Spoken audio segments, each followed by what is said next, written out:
Okay, it's time. I took a sip of water to be dramatic. It is time to talk about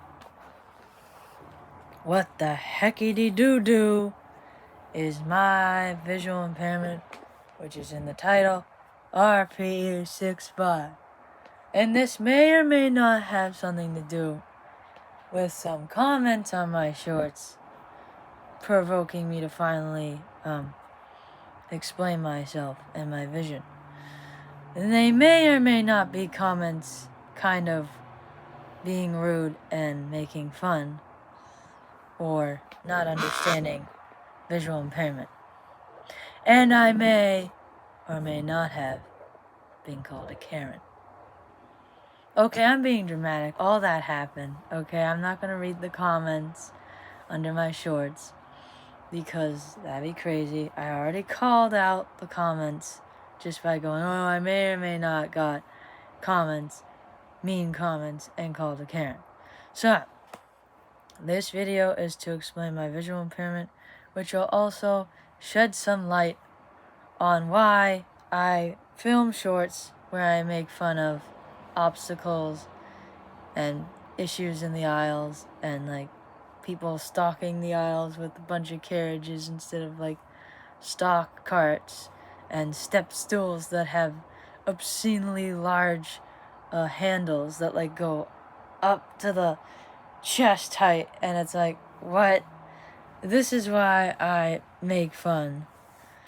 And when I am poking fun at the fact that I call things like stupid or dumb or this is just a load of poop or garbage, I'm being tongue-in-cheek. As a Christian, should I be doing that necessarily? Maybe not. I'm not doing it towards people. At least I try not to do it towards people. Basically, it's to shed light on, like, people gotta learn, man. I know, like, people in stores are probably doing the best they can, but it's an outlet for me. Instead of getting all either angry or depressed and going up in my hidey hole and never going to a store again, it's kind of a way to get me out in stores anyway with my degenerating vision and kind of poke fun at the fact that the sighted world, no matter how much they try, no matter how hard they try, there's always going to be something where either a visually impaired person almost trips, bumps into, or almost bumps into something where it's like, if you were visually impaired, you would not leave, do, or neglect A, B, C, or D. So, I got my handy-duty phone with all my Jesus names on it because I'm a Christian. I know what my visual impairment is, but common knowledge from medical professionals and Wikipedia know how to use the correct terminology, so I'm going to read from the Google. RPA-65 is a protein crucial for vision, produced in the retinal pigment epithelium, RPE, at the back of the eye. It is a key enzyme in the visual cycle responsible for regenerating 11-CIS retinol, a molecule essential for converting light into electrical signals sent to the brain.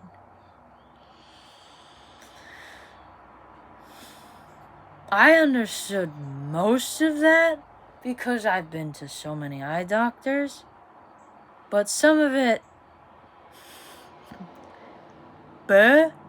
Okay, Mandy time. Alright, we have these things in the back of our eye and our retinal, what are they called? Our retinal veins that go towards the front of the eye, called rods and cones. Okay, you're making less sense. No, I'm not. I'm not the visually impaired people watching, no. Rods and cones. Here's how I remember what rods and cones are. Cones, color. C in cone is for color. Rods, light. R in rods is rays, like light rays, you know? So we all have these things called rods and cones. They kind of look like, I think they look like teeth, like stalactites and stalagmites. They're like opposite, like this. I don't know. I did that with my hand. So, this RPE-65 gene, which combines with enzymes, molecules, and this 11 CIS thingy, probably some either chemical or electrical impulse connector. It's supposed to take in light and color with the rods and cones, send messages to your brain based on what you see. Like, our eyeballs are connected to our brain, optic nerve, occipital lobe, optics, optometrist, ophthalmologist. Sorry, my phone just texted me. It's probably going to go off again. So, all that stuff is connected because what you see in your eye is like using a camera. And the camera is connected to the computer. And the computer in a human body is the brain, or as we call in Silly Town, your noodle. It's not even shaped like a noodle. Look it up. I don't know where that came from. Why we call it a noodle. So, if RPE-65, the gene, is working properly, it's not completely missed out, or like out of the eye, or mutated, as I will get into in a minute, everything's hunky-dory-doody. Unless you have another visual impairment with something else in the eye, you have 20/20 vision. All the light rays and color rays are coming in as perfectly as they can, considering we're on Earth and we're not in a perfect world right now. So 2020, I'm hinting at it's perfect on a worldly standard, not if we were in a perfect world. So, where's the visual impairment come in? The visual impairment is what we call LCA, which RPE-65 is either mutated or not functioning properly. For the most part, it's mutated. So, I'm going to use the official terminology on my phone again. I have this other window. LCA, Leber's congenital amaurosis. I had to pronounce that when I was in like 2nd grade. Leber's congenital amaurosis is a rare inherited retina disease. It says eye disease, but it's a retina disease that affects the retina and causes severe vision loss in infancy. It is the most common inherited cause of sight loss in children, affecting about 1 in 40,000 newborns. Holy...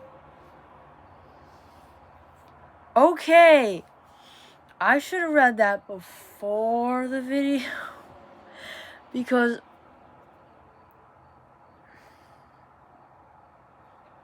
one in 40,000 people are born with this. I was 1 in 40,000 in like October of 2001. You know how many babies are born every day? I don't know, I'm not looking that up right now, but it's probably like, isn't there like a baby born every few minutes or something? Yeah. Please do not do the math. 60 minutes times 24.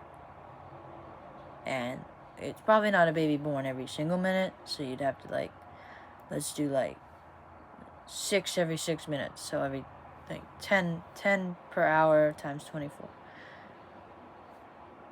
But that's just in one part of the world, like, the whole world. Let's just do, like, actually, there's probably a baby born every few seconds. Screw the minutes. Dude, some of them don't know. You know, you don't test everything on a baby, okay? You don't. I wasn't diagnosed until, like, kindergarten. I mean, they gave me glasses in kindergarten because they could tell I was, like, nearsighted, farsighted, and I had a astigmatism, which means your eyes don't, like, focus. I don't have this shaky eye. I have that thing where, like, I'm looking at how long this video's been. I can make it blurry. I can make it clear. I can make it blurry. I can make it clear. But sometimes it goes blurry and clear and I'm not fully in control of it when my eyes are tired.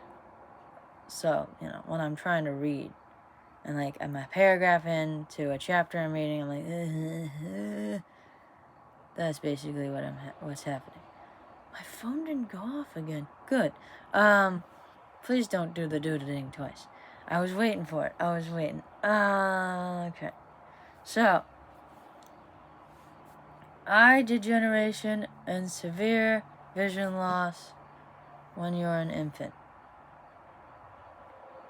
But vision loss makes it sound like everyone starts 20/20 vision. There's the best terms they can use in the situation that a person's in with this visual issue. So, the gene is damaged and or mutated to the point where it's not functioning right. The enzymes, the molecules, the 11 CIS, the rods and cones, and the optic nerves, and the messages to the brain are not functioning the way a 20/20 sighted person with near perfect vision would have. So, this is why at first I was diagnosed with a neurological disorder where my eyes and my brain weren't communicating right.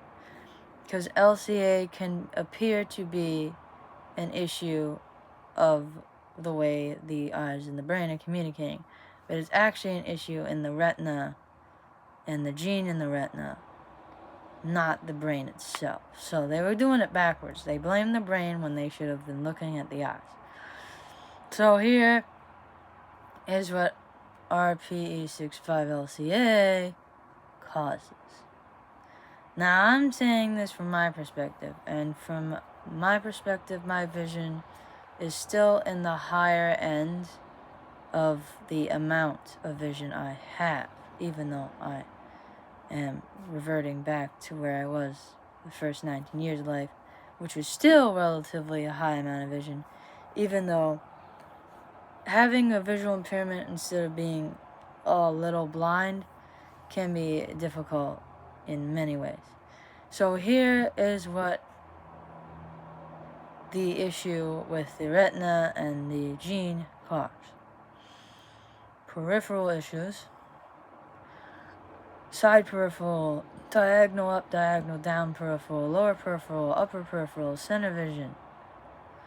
It is not like retinal pigmentosa without like RPE-65 in this, in the sense that the retina is slowly closing in until it's like seeing through the thinnest rolls of paper towels.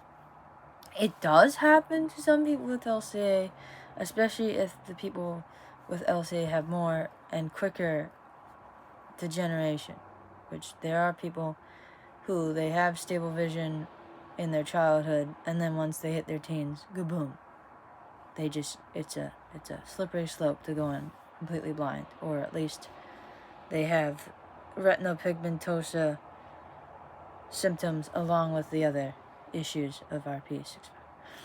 Color vision is affected. Telling the difference between dark colors, telling the difference between pastel colors, telling the difference between similar shades of color, telling the difference between similar colors like cousins, like pinks, reds, oranges, yellows, depending on their shade, and light brightness or darkness, like a reddish brown versus red, dark red, purple, bluish purple versus blue. Whether or not a trash bag's green or black. Don't get us started on that. That is so gross. Trash bags that aren't white are clearly black. What are you talking about? Green cannot be that dark. Maybe I've occasionally seen a gray trash bag. That's probably green and I think it's gray. But like, how is the trash bag green? There's no way. Like, at a certain light angle, there's a green tinge, but it's still black. It's just got, like, an iridescent green coming out of it. Like, you're out of your minds! Dimmer vision. Dimmer perception of light. They tend to, like, people with RPE-65 LCA look at the sun because we are attracted to light because we have a dimmer perspective and perception of life. And people say, no, don't look at the sun. Don't look at the sun, it will hurt your eyes. It's fine to me. It's dimmer to me. It's not hurting me. But then when I got my surgery, I'm like, okay, yeah, I'm not looking at the sun anymore. The sun is starting to just look the way it did the first 19 years of my life. So what's a dimmer perspective to people who can see nearly 20/20 or maybe 20/30, 20/40, whatever. Depends on your age. Let's put, it depends, like, okay. After my eye surgery, put a light tint sunglasses. Put light tint sunglasses on your head, over your eyes, and navigate the world. Okay, and with my visual regression that's happened, put a moderate tint sunglasses on your eyes. Try to navigate the world 24/7, which includes nighttime and dim restaurants and like glow-in-the-dark bowling, glow-in-the-dark roller rink, movie theaters. My first 19 years of life. Put a darker tint of sunglasses. Not the darkest, but like close to the darkest sunglass tint over your eyes. Like a tint you'd use at the beach because there's so much wide open space, the sand is so bright, the sea is so bright, and the sun is more bright because there's more sky. Kind of sunglasses. Try to navigate normal life. Not the beach. Normal life. Apparently that's what it's like. Because when I was light sensitive after my eye surgery, which improved my vision, I had to put sunglasses on. Because I'm like, I need to give myself a little dose of RPE-65 LCA right now. Because it is too bright out here. The first 2 months after my eye surgery, I was day blind. I'm like, coming out of a car, coming out of my house, I'm like, it's too bright out here. I'm so light sensitive. Now it's like, I'm a little day blind sometimes. Because I think because of the eye surgery and my degenerated vision, I am getting the visual impairment level I had back, but I think I've kept the light sensitivity in the sense that now I'm night blind and day blind.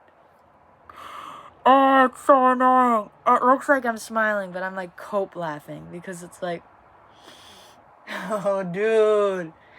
So, I've already explained the stigmatism, nearsighted, farsighted, where reading is trouble. I can't read anything close up smaller than 18, 12-point font. It depends on what day I'm having. If I'm having a good day, 12-point font. I prefer 16 to 18, 20-point font.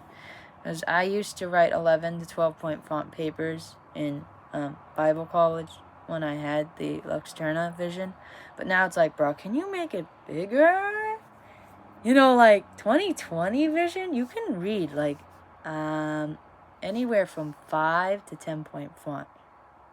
You mean the Bibles from the 1600s? You can read that? No. They can, doesn't mean it's comfortable. And far distance, I think it has to be like 40, 50 point plus font. Like, street signs. I had to be 150 feet away to read it. Like, when we're driving on the highway, my parents can read the street sign far off. I'm like, alright guys, I'm going to tell you when it's not blurry anymore and I can read it. And I'm like, waiting. And waiting. And I'm like, okay, now. And they're like, you couldn't get a driver's license. You would have to read it like probably 100 more feet sooner. Not the exit signs. Those numbers are big. But like the street signs on the upper right of the road that say like what city you're approaching, how far away are you, what exit, what's on the exit. Not the restaurant one, the one that's up on the support beams. What highway is this? What highways are nearby? Those. Street signs, and then like with street signs that like tell you what street, the little rectangles on the poles. I have to be like 10 feet away from that thing. And if you're 10 feet away from a street sign that's on the other side of the street from where the car's supposed to turn into the street, by the time I read it, I'm passing the street. And I'd have to turn my ass around. I said ass. Ass means donkey in the Bible. Okay? I can say ass. I'd have to turn around, and then I'd have to find the street again, and then I'd probably pass it again. See? Let's see. Color. Contrast. Whoa. This is also to do with color similarities. Have you ever been on a website online where the text is the lightest freaking gray, where you may be a little uncomfortable reading it, but you read it, but it's like, I wish this were like darker gray or black, just for comfort. For visually impaired people, it's like, guess I'm not reading that website.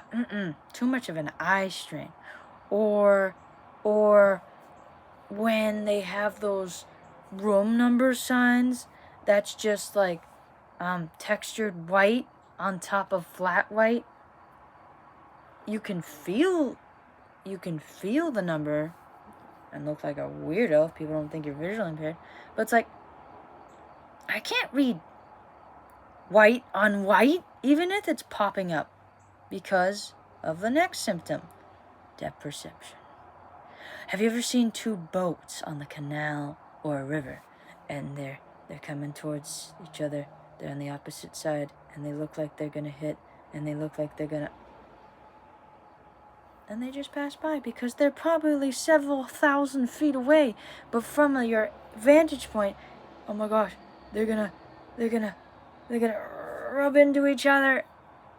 That is an example of depth perception. Or you grab your cup of water, you drink it, you're not looking, you're not using your peripheral, you go to put it back on the windowsill,